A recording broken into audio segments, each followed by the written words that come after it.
Hello नमस्कार सुस्वागतम साथियों। तो आप सभी का स्वागत है आप सभी के अपने चैनल RBS से इंड्यूस क्लासेस में। देखिए साथियों, आज जो है हम डिस्कस कर लेते हैं कुछ मैथ में, और मैथ में जो है हम एक नई प्रश्नमाला नया अध्याय स्टार्ट करेंगे जो कि कौन सा है 10, जिसका नाम है बिंदु पथ, जिसे हम इंग्लिश में कहते हैं लॉकस। ठीक है दोस्तों, इसके बारे में आज हम पूरी जो है इसका डिस्कशन करेंगे और इस प्रश्नमाला को अच्छे से पढ़ेंगे। ठीक है दोस्तों, तो देखिए दोस्तों, हम बिंदु पथ की बात करें सबसे पहले जो है हम न्यू सिलेबस 2021-21 की बात कर लेते हैं। ठीक है दोस्तों, अभी 2020-21 की बात कर लेते हैं कि इसके अकॉर्डिंग जो है बिंदु पथ जो आपका 10वां चैप्टर है इसमें क्या क्या चेंज हो गया है। तो देखिए दोस्तों, आपके 2020-21 के लिए इस 10वीं प्रश्नमाला में देखिए प्रश्नमाला है 10.1 और 10.2। इसमें से जो है आपकी 10.2 हटा दी गई है। 10.2 जो है आपको बिल्कुल नहीं पढ़नी है, और साथ ही जो है आपकी जो विविध प्रश्नमाला है ना, विविध प्रश्नमाला, इस विविध प्रश्नमाला में 10.2 के जितने भी सवाल हैं ना, 10.2 के सवाल नहीं करने हैं, और 10.1 के सवाल जो है वो करने हैं। बात जो है समझ में आ रही होगी। तो 2020-21 सिलेबस की बात करें तो 10.1 आपको अच्छे से पढ़नी है, और विविध प्रश्नमाला में 10.1 के सवाल पढ़ने हैं, और 10.2 आपको इस साल बिल्कुल भी पढ़ने की ज़रूरत नहीं है, और 10.2 के जितने भी सवाल अगर इससे जुड़े सवाल विविध प्रश्नमाला में आते हैं तो वो भी हमें पढ़ने की ज़रूरत है नहीं।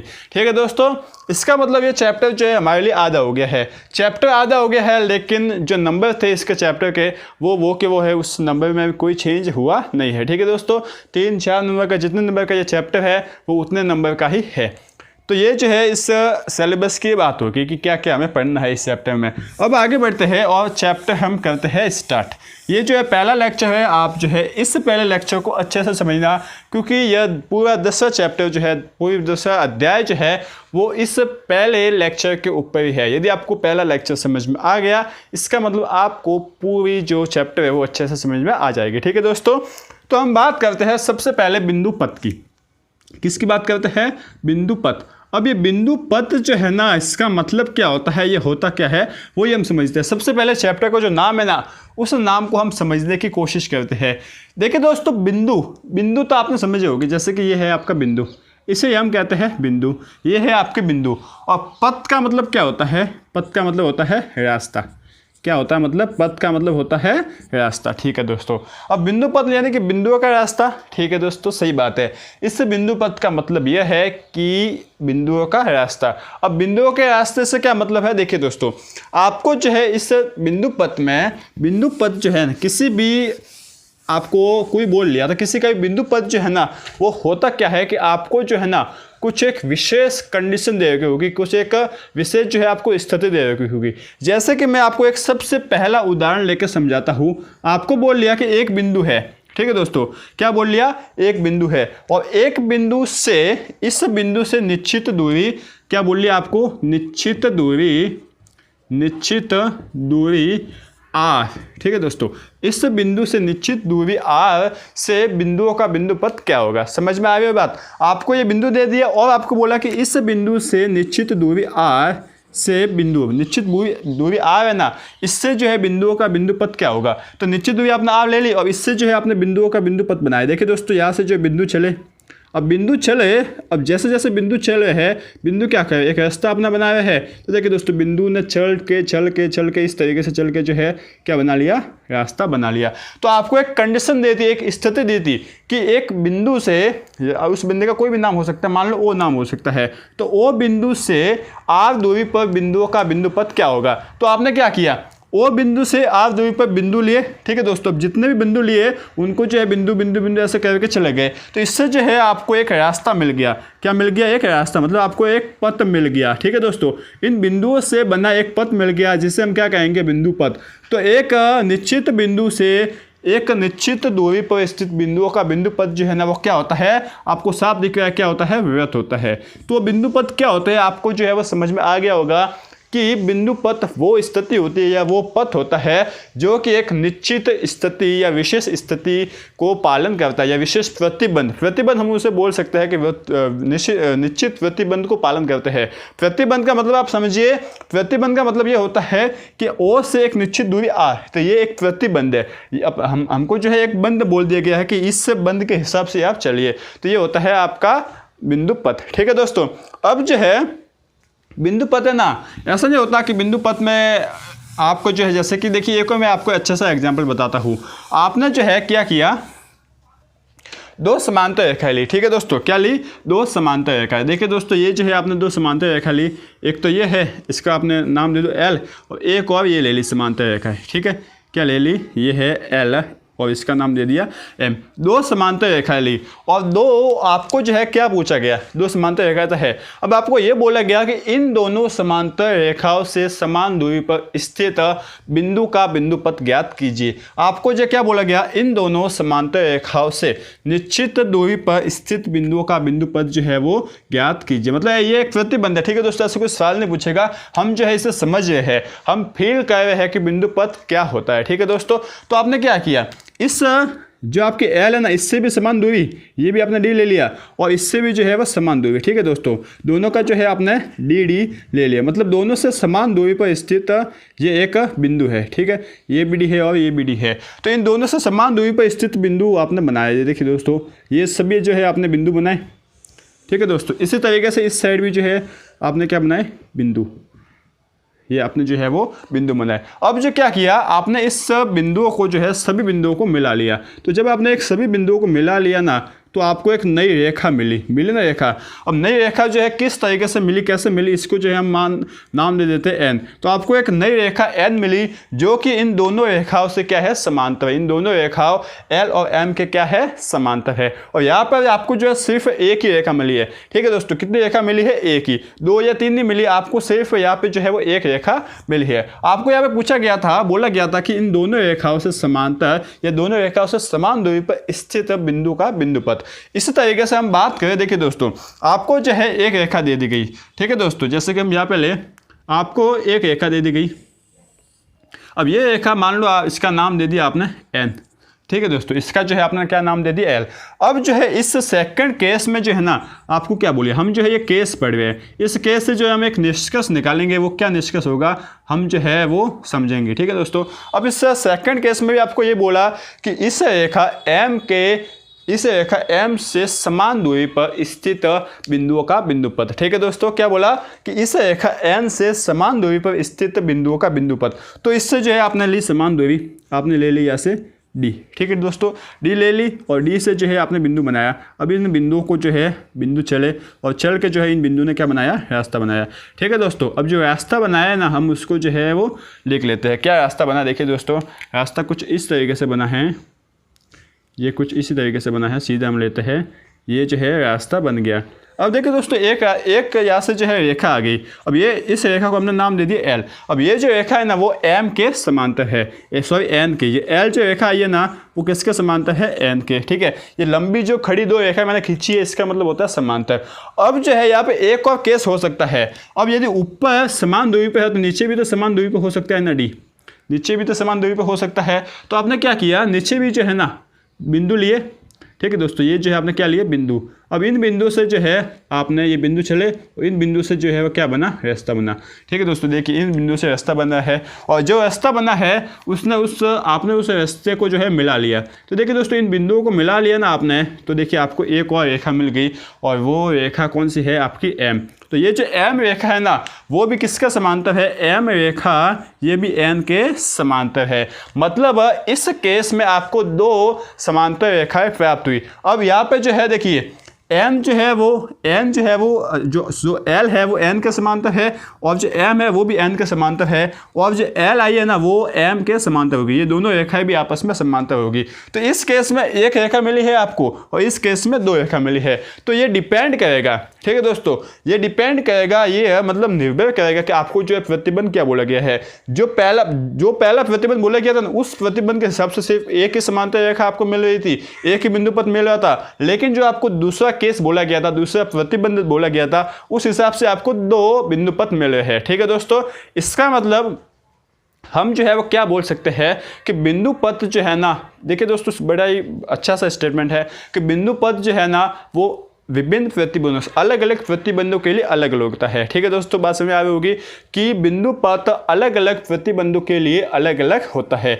यह जो है आप बात अच्छे से समझना। जैसे कि यहाँ पर जो है आपको मिल रही थी कि एन, जो ये आपको रेखा मिली है ना, एन रेखा जो है वो मिली है एल के समांतर और एम के समांतर, इन दोनों के समांतर मिली थी और सिर्फ एक ही रेखा मिली थी, लेकिन यहाँ पर दो आपको रेखा मिल रही है। क्यों मिल रही है? क्योंकि पहले में जो आपको प्रतिबंध बोला गया था, जो स्थिति बोली गई थी वो अलग थी और दूसरे में भी प्रतिबंध जो बोला गया था वो अलग था। ये जो है आपको प्रतिबंध बोला गया था। ठीक है दोस्तों, तो बस आपको इतना समझना है और ये दिमाग में रखना है कि यदि दो समांतर रेखाओं से एक समान दूरी पर आपको एक बिंदु पद बोले तो एक समांतर रेखा मिलेगी। ठीक है, और यदि एक रेखा से निश्चित दूरी पर आपको बिंदु पद बोले ना तो आपको दो समांतर रेखाएं मिलेगी। इन दोनों को जो है आपको याद रखना, पहली बात तो ये।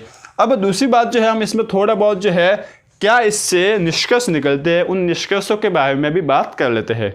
अब देखिए दोस्तों, अब जितनी भी हमने बातें पढ़ी ना, उन सभी बातों से जो बिंदु पथ है ना, उसकी एक एग्जैक्ट परिभाषा बनकर हमारे पास आती है, जो कि क्या है? देखिए दोस्तों, बिंदुओं का बिंदु पथ क्या बोला है कि बिंदुओं का बिंदु पथ उन सभी बिंदुओं का समुच्चय होता है जो दी हुई एक या अधिक प्रतिबंध बोल सकते हैं। देखिए यहाँ से प्रतिबंधों आपको समझ में नहीं आए तो आप बोल सकते हो शर्तों। ठीक है दोस्तों, एक या अधिक शर्तों का पालन करें। ठीक है दोस्तों, बात समझ आ रही है कि कोई भी बिंदु है ना, उन बिंदुओं का बिंदु पथ क्या होगा? जो ऐसे बिंदुओं का समुच्चय होगा ना जो दी हुई एक या अधिक प्रतिबंधों का पालन करे। ऐसा नहीं है कि एक प्रतिबंध है, दो भी हो सकते हैं, तीन भी हो सकते हैं, 5 भी हो सकते हैं, 10 भी हो सकते हैं।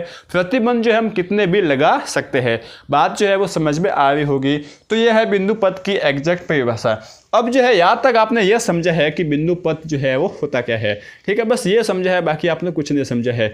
अब जो है हम मेन आपकी चैप्टर जो है 10वां चैप्टर स्टार्ट कर रहे हैं। अब यहाँ से जो है ना, अब यहाँ से देखिए दोस्तों, आपके चैप्टर चालू होंगे 10वां, 11वां, 12वां, 13वां और 14वां। आपके लगभग 4 या 5 चैप्टर है। अब इन चैप्टर में जो है आपको मिलेगी प्रमेय। क्या मिलेगी? प्रमेय। ठीक है दोस्तों, आपको जो है यहाँ पर भी प्रमेय मिलेगी, जैसे कि यहाँ पर प्रमेय मिलेगी आपको 10.1 और 10.2 प्रमेय के उनके नाम है। ठीक है, तो वो प्रमेय जो है हमें याद रखनी है, पहली बात याद रखनी है और दूसरी बात उनको सिद्ध भी करना है। तो प्रमेय जो है यहाँ से आपको एग्जाम में डायरेक्ट पूछ लिया जाता है कि यह प्रमेय आपको दे रखे होते हैं और वो जो है आपको सिद्ध करना होता है, कुछ नहीं दे रखा होता। तो वो प्रमेय जो है वो एग्जाम में एक न एक तो पूछते हैं ही। इसका मतलब हमें सभी प्रमेय को, जितनी भी प्रमेय हमें मिलती है, उन सभी प्रमेय को जो है वो अच्छे से समझना है। और एक आपका प्लस पॉइंट है कि इस साल जो है आपकी आधा चैप्टर कम हो गया है, अब लगभग 40%। तो जो है आपको थोड़ी बहुत प्रमेय कम हल करने को मिलेगी।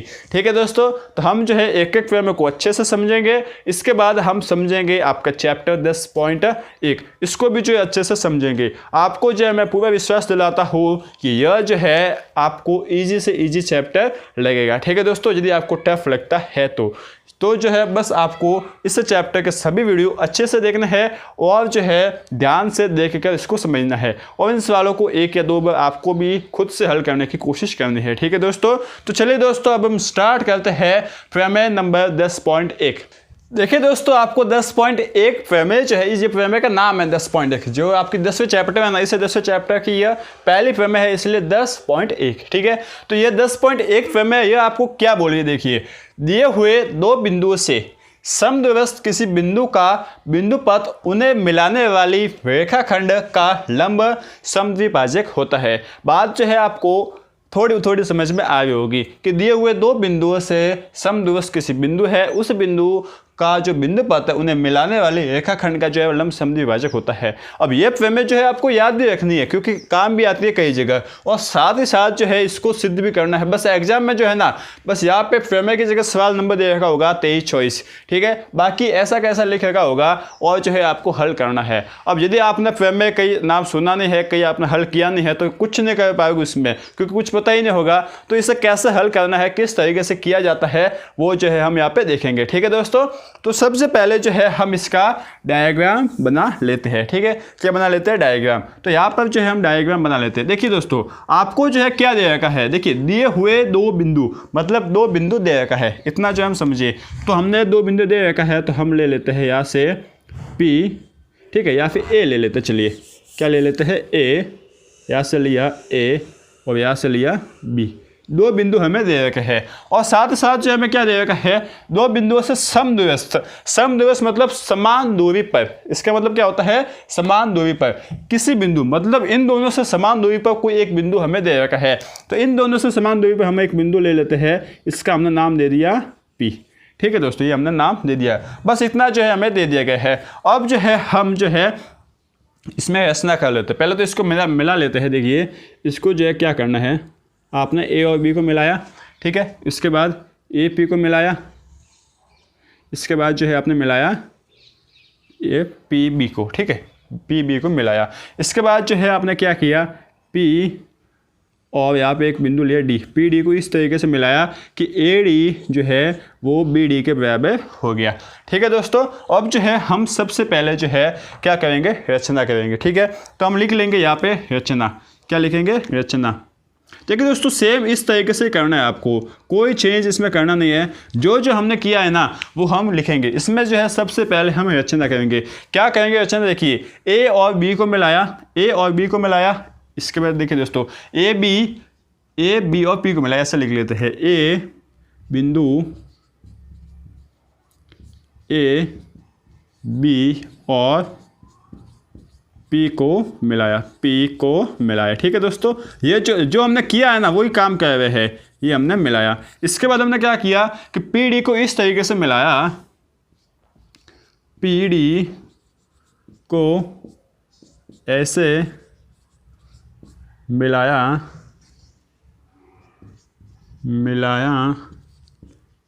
कि ऐसे मिलाया कि ए डी बराबर क्या हो गया आपका बी डी। इस तरीके से जो हमने मिला लिया, मतलब बीचों बीच पी डी जो है ना इसके बीचों बीच है। अब जो है हमें सिद्ध क्या करना है, ये तो हमने रचना कर ली, अब हमें सिद्ध जो है वो भी तो कुछ करना है, तो हम लिखेंगे सिद्ध करना है। क्या करेंगे, सिद्ध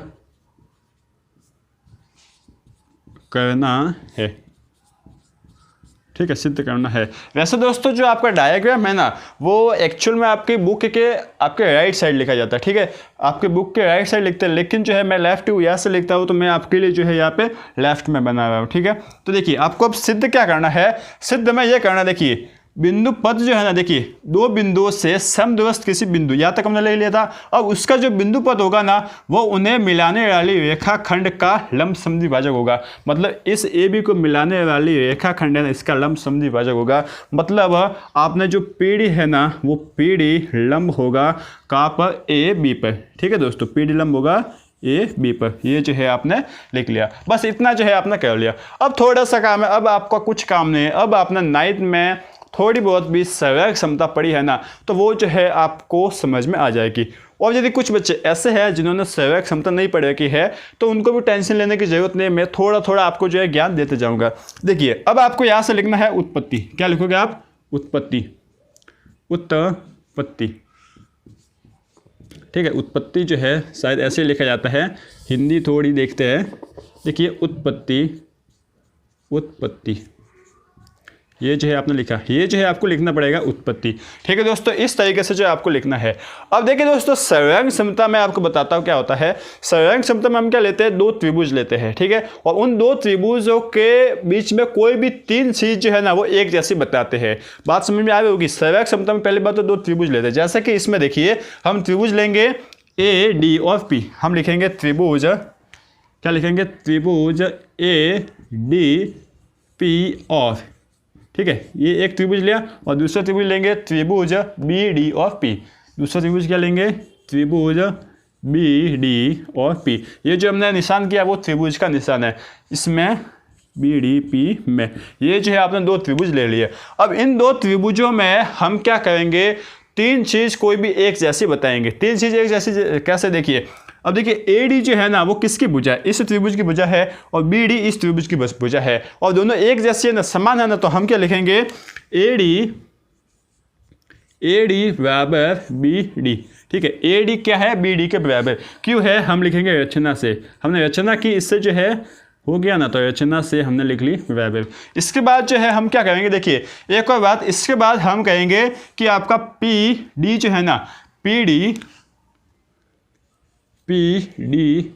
वो डी ए, पी डी और डी ए, पी डी और डी ए। अब देखिए दोस्तों जो आपकी पी डी भुजा है ना, पी डी, ये आपकी त्रिभुज ए डी और पी में है, इसमें भी है ये भुजा, और ये पी डी भुजा ए डी और बी, ये जो आपके ये दूसरे वाला त्रिभुज है ना इसमें भी है। मतलब ये भुजा जो है ना वो दोनों में कॉमन है, दोनों में एक जैसी है। तो जो भुजा दोनों में एक जैसी होती है वो समान होती है, और जिसे हम क्या बोलते हैं, उभयनिष्ठ उभयनिष्ठ भुजा। ठीक है दोस्तों, उभयनिष्ठ भुजा, ये जो है आपने बोल लिया।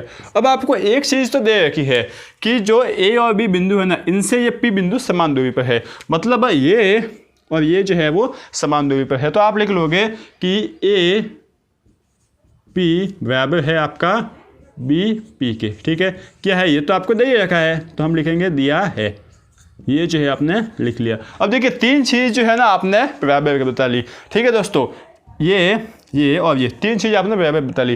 पहले चीज़ भी भुजा है, कोई ना कोई भुजा है, लंबाई है, दूसरी चीज़ भी भुजा है, तीसरी चीज़ भी भुजा है। तो यदि भुजा तीनों भुजा होती है ना, तो हम जो है ना वो क्या लिखते हैं, देखिए दोस्तों हम लिखते हैं, देखिए यहाँ पे लिखता हूँ, हम क्या लिखते हैं कि भुजा एस एस एस सर्वांग क्षमता, एस एस एस सर्वांग क्षमता, सर्वांग समता नियम से। देखिए एस एस एस से जो है क्या होता है, एस मतलब साइड, पहले भी भुजा, दूसरी भी भुजा, तीसरी भी भुजा, एस का मतलब होता है साइड। हम ये भी अभी हमें एस एस लिखना नहीं आता तो हम भुजा भी लिख सकते हैं, इसमें कोई बात नहीं है। सर्वांग क्षमता नियम से हमने क्या कर लिया कि त्रिभुज इसको जो है हमने क्या बता लिया, सर्वांग सम। तो हम क्या कहेंगे, त्रिभुज ए डी पी, त्रिभुज ए डी पी। ठीक है दोस्तों, ये जो है सर्वांग सम है त्रिभुज बी डी पी के। अब इसका जो बीच में मैंने निशान किया ना, एक बराबर करके इसको पे ऐसे जो निशान किया उसको हम बोलते हैं सर्वांग समता का निशान। तो इसका मतलब ये दोनों जो है त्रिभुज आपस में सर्वांग सम हो गए। इतना भी जो है आपको समझ में आ गया होगा। अब आप बोलोगे कि इतना हमें जो है ये करने के लिए हमें क्या करना था, सिद्ध ये करना है पी डी लंब है। देखिए इसका मतलब होता है लंब, पी डी लंब है ए बी पे। ये सिद्ध करने के लिए हमने ये सर्वांग सम क्यों की, क्योंकि यदि हम दो त्रिभुजों को सर्वांग सम सिद्ध कर लेते हैं ना, इसका मतलब जो है क्या होता है, यदि सर्वांग सम सिद्ध कर लेते हैं, इसका मतलब इन दो त्रिभुजों में हर एक चीज़ जो है वो समान होगी। बात समझ में आई होगी। इसका मतलब इस त्रिभुजों में हर एक चीज़ जो है वो समान होगी। अब यदि ये जो है ना, देखिए अब ये सर्वांग सम बोल लिया, सर्वांग सम हमने बता लिया, इसका मतलब मैंने आपको बोला कि हर चीज़ समान होगी, हर चीज़ समान होगी। अब हम बोल सकते हैं कि जो कोण है ना आपका, एंगल कोण पी डी और ए, क्या है, कोण पी डी और ए। देखिए दोस्तों हमने कोण का इतना बड़ा नाम लिखा पी डी और ए, एक्चुअल में जो बीच में आता है ना वही कोण होता है, ये पी डी और ए, पी डी और ए, ये देखिए पी डी और ये जो है आपका कोण है। यह कोण और आपका पी डी और बी, ये कोण जो है वो समान हो जाएगा। तो कोण पी डी ए और कोण पी डी बी ये जो है आपके समान हो जाएंगे ऑटोमेटिकली, जिसे हम बोलते हैं सीपीसीटी नियम से। मतलब जो है सीपीसीटी से हम बोलते हैं कि सर्वांग सम होने के बाद सभी जो है आपस में एक दूसरे के समान होते हैं, जिसे हम बोलते हैं सीपीसीटी से। ठीक है दोस्तों, ये यदि बराबर है और ये क्या है, लंबवत है। ठीक है, बराबर है और लंबवत है, इसका मतलब लंबवत मतलब 90 डिग्री का है। अब यदि ये बराबर भी आ गया और ये 90 डिग्री है, इसका मतलब अतः हम बोल सकते हैं, अतः कोण ये जो है आपका पीडी भुजा है, पीडी भुजा लंब होगी आपकी ए बी भुजा पर। ठीक है दोस्तों, इति सिद्धम, हम यहाँ पे लिख लेंगे इति सिद्धम, इति सिद्धम। इस तरीके से जो है आपको ये पूरा सवाल करना है। ठीक है, आपने क्या किया, आपको एक्चुअल में कुछ नहीं करना था, आपको पी डी और ए और पी डी और बी जो है ना वो समान करने थे। समान भी है और जो है ये 90 डिग्री भी हो गया। ठीक है, अब समान भी हो गया, 90 डिग्री भी हो गया, इसका मतलब ये जो आपकी पी डी भुजा होगी ना वो आपकी ए बी भुजा पर लंब है, पी डी भुजा आपकी ए बी भुजा पर लंब है। तो इस तरीके से इस पूरे सवाल को आपको करना है। डायग्राम आप चाहो तो लेफ्ट में बना सकते हो, लेकिन अच्छा रहेगा कि आप राइट में बनाओ। ठीक है, बाकी इस तरीके से इस सवाल को करना है, इस प्रमेय को आपको याद रखना है और इस प्रमेय को सिद्ध कैसे करना है वो भी जो है आपको याद रखना है। ठीक है दोस्तों, तो उम्मीद है कि आपकी पहली प्रमेय समझ में आ गई होगी। अब जो है हम समझते हैं दूसरी प्रमेय, इसमें 2 ही प्रमेय है, बाकी जो है हम सवाल आगे करते जाएंगे। अब देखिए दोस्तों प्रमेय 10.2, इसको जो है हम पहले तो याद करते हैं, उसके बाद समझते हैं और इसको सिद्ध करते हैं। देखिए आपको क्या बोल रखा है, 2 प्रतिच्छेदी रेखाओं से समद्विस्थ बिंदु का बिंदु पथ उन बिंदुओं से बनने वाले कोणों की समद्विभाजकों का युग्म होता है। देखिए यहाँ पे बिंदु पथ है। ठीक है दोस्तों, मैं लिख लेता हूँ, बिंदु पथ उन दोनों रेखाओं से बने कोणों की समद्विभाजकों का युग्म होता है। ये जो है क्या बोल रहा है, इसे जो है हम सबसे पहले समझते हैं। देखिए आपको बोला है कि 2 प्रतिच्छेदी रेखा है, पहले जो है हम बना लेते हैं डायग्राम। 2 प्रतिच्छेदी रेखा बनाते हैं, ये हमने बना ली, प्रतिच्छेदी रेखा है, ठीक है, ये आपने बनाई प्रतिच्छेदी रेखाएं। अब जो है इसका आप नाम दे दो L, इसका नाम दे दो M। ठीक है, ये जो है आपने नाम दे दिया। थोड़ा सा मैं इसको अच्छे से बनाता हूँ, इसको जो है मैं बना लेता हूँ ऐसे। ये आपने L और M बना ली। अब जो है हम क्या करते हैं, आपको बोला है कि इन दो प्रतिच्छेदी रेखाओं से समदूरस्थ। समदूरस्थ का मतलब क्या होता है, समान दूरी पर बिंदु स्थित कोई बिंदु है, उसका बिंदु पथ जो है ना क्या होगा, उन रेखाओं से बने कोणों के समद्विभाजकों का युग्म होता है। मतलब यहाँ पर कई जो है एक हमारे पास बिंदु है जिसका हमने नाम दे दिया P। ठीक है, अब जो है ये जो P बिंदु है ना वो आपकी रेखा L और M दोनों से समान दूरी पर है। और जब हम दूरी की बात करते हैं ना तो हमेशा जो हम दूरी लेते हैं ना वो लंबवत लेते हैं। ये जो आप हमेशा याद रखना, दूरी हमेशा लेते हैं लंबवत। तो ये P है तो इसको आप मान दे दो M और इसको दे दो N। ठीक है, तो देखिए दोस्तों ये आपका ये ऐसा लंबवत और ये ऐसा लंबवत ये हो गया। और ये जो प्रतिच्छेदी जो बिंदु है उसको O नाम दे देते हैं।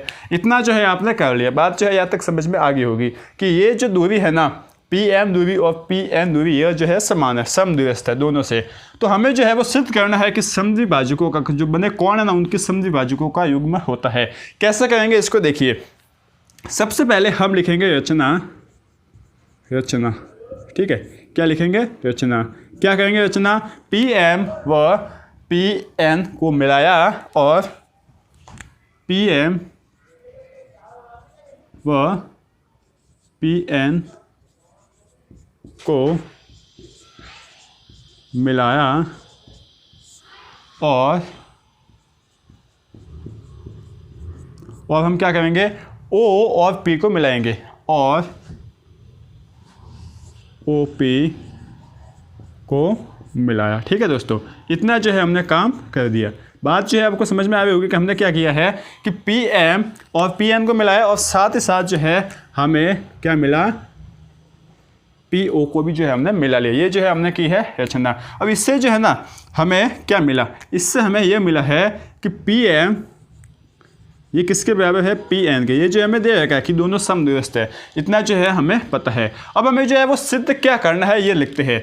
देखिए सिद्ध क्या करना है कि जो कोण जो है ना उसके समद्विभाजक है। मतलब ये जो रेखा आ रही है ना, ये जो बिंदु पथ है ना, यह इसको समद्विभाजित करता है। मतलब इस कोण को आधा आधा बांटता है। जैसे कि 60 का कोण है उसको आधा आधा बांटता है, मतलब 30-30 में दोनों समान हो गए ना। तो हम लिखेंगे सिद्ध करना है। सिद्ध करना है क्या हम सिद्ध करेंगे कि कोण, देखिए दोस्तों कोण MOP बराबर है कोण PON। ठीक है दोस्तों, या फिर NOP ये दोनों कोण जो है वो बराबर है। तो हमें ये जो है वो कैसे सिद्ध करेंगे, सिंपल सी बात है, सर्वांग समता का नियम लगा लेंगे। सर्वांग समता किस में लेंगे, देखिए दोस्तों हम लिखेंगे उत्पत्ति। अब उत्पत्ति जो है ना इसमें हम आएंगे, सबसे पहले हम त्रिभुज लेंगे। त्रिभुज कौन सा ले लिया, PMO व त्रिभुज आपका हम ले लेंगे PNO में। दो त्रिभुज जो है हमने ले लिए, PMO और PNO दो त्रिभुज जो है हमने ले लिए। अब जो है हम आगे बढ़ते हैं और इन दोनों त्रिभुजों में कोई भी तीन चीज़ जो है ना वो समान बता देते हैं। तो देखिए दोस्तों पहली चीज़ जो है, पहला हम बता देते हैं कि PM और PN जो है ना वो बराबर है। क्यों है, क्योंकि हमें दे रखा है कि ये समदूरस्थ बिंदु है, तो हम लिखेंगे दिया है। दूसरा जो है हम बात करें कि हमें जो है वो PO और OP ये दोनों क्या है, ये एक भुजा जो है क्या है, उभयनिष्ठ भुजा है। तो PO = OP ये क्या है, उभयनिष्ठ भुजा। अब ये उभयनिष्ठ भुजा है तो हम जो है इसे लिख लेंगे। अब जो है देखिए ये कोण भी 90 डिग्री और ये कोण भी 90 डिग्री, दोनों कोण जो है 90 डिग्री है। तो हम लिखेंगे कोण, क्या लिखेंगे, हम लिखेंगे आपका PMO = कोण PNO। ये दोनों कोण जो है वो क्या है, बराबर है। ये भी जो है हम लिखेंगे रचना से। इतना जो है हमने कर लिया। अब देखिए दोस्तों भुजा एंगल, ठीक है दोस्तों, भुजा साइड, भुजा को हम इंग्लिश में बोलते हैं साइड और ए को बोलते हैं एंगल। भुजा कोण हम ये लिख लेते हैं भुजा कोण सर्वांग समता, या फिर हम लिख लेंगे कि S सर्वांग समता नियम से। ठीक है दोस्तों, नियम से। अब ये जो है नियम लगा लिया, इस नियम से जो है वो त्रिभुज PMO सर्वांग सम हो जाएगा त्रिभुज PNO के। त्रिभुज PNO किसके बराबर हो जाएगा, सॉरी किसके सर्वांग सम हो जाएगा, PNO के। अब हमने यदि दो त्रिभुजों को जो है, दो त्रिभुजों को सर्वांग सम बता लिए, इसका मतलब कि इस त्रिभुज के अंदर आने वाली सभी चीज़ें जो है वो आपस में बराबर होगी। अब यदि सभी चीज़ें जो है आपस में बराबर होगी, इसका मतलब कोण MOP और कोण NOP भी जो है वो बराबर होगा। तो हम क्या करेंगे, अतः हम लिखेंगे अतः कोण क्या लिखेंगे, MOP बराबर होगा कोण NOP के। किस हिसाब से हम लिखेंगे, CPCT। ठीक है दोस्तों, हम क्या लिख लेंगे, CPCT लिख लेंगे। इस हिसाब से ये दोनों कोण जो है वो बराबर हो जाएंगे। और लास्ट में हम लिख लेंगे इति सिद्धम।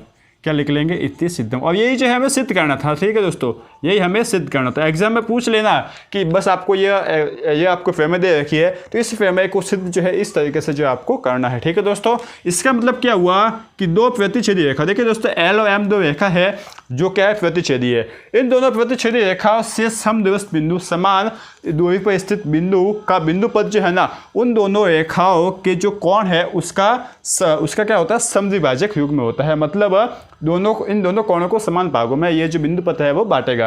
ठीक है दोस्तों, तो इस तरीके से इसको सिद्ध करना है। पूरा कंसेप्ट जो है आपको मैंने अच्छे से बता लिया है। ये दोनों प्रमेय जो है आपको मुंह ज़बानी याद करने हैं, और इसका सिद्ध कैसे करना है इसको ये भी जो है आपको समझना है, याद रखना है। और साथ ही साथ देखिए दोस्तों, ये आपका होमवर्क भी समझ लीजिए, एक तरीके से टास्क भी समझ लीजिए कि इस प्रश्नमाला के इन दो प्रमेय, इस प्रश्नमाला में ये दो प्रमेय है, बाकी कोई इस साल प्रमेय है नहीं। तो इन दोनों प्रमेय को आपको अच्छे से करना है। इस चैप्टर की मतलब आपके दिमाग में होना चाहिए कि इस चैप्टर की दोनों प्रमेय मुझे अच्छे से मुंह ज़बानी याद है। तो इसके लिए आज के लिए इतना ही। बस आज के सिलेक्शन में आप बिंदु पद समझ लीजिए और इन दोनों प्रमेय को 2 या 3 बार लिखिए, समझिए, और इसको सिद्ध कैसे करते हैं वो आप बिना देखे करिए। इसके बाद समझ लीजिए। ठीक है दोस्तों, इसके बाद हम जो अगला वीडियो होगा लेक्चर 2, उसमें जो है पूरा आपका चैप्टर डिस्कशन स्टार्ट कर लेंगे, और 2 या 3 लेक्चर में जो है आपका यह पूरा चैप्टर कंप्लीट हो जाएगा। ठीक है दोस्तों, तो जो है उम्मीद है कि आपको ये दोनों प्रमेय अच्छे से समझ में आ गई होगी, और जो है आप को पढ़ने में अच्छे से जो है आपको मजा आया होगा। ठीक है दोस्तों, तो यदि आपको ये वीडियो अच्छा लगा हो, लेक्चर अच्छा लगा हो, तो लाइक कर लीजिए, अपने दोस्तों को शेयर कीजिए, और साथ ही साथ IBSC इंग्लिश क्लासेस को सब्सक्राइब भी कर लीजिए। और पढ़ते रहिए, आगे बढ़ते रहिए, अपने सपने को पूरा करने की पूरी कोशिश करते रहिए, और बने रहिए IBSC इंग्लिश क्लासेस के साथ। ठीक है दोस्तों, थैंक यू।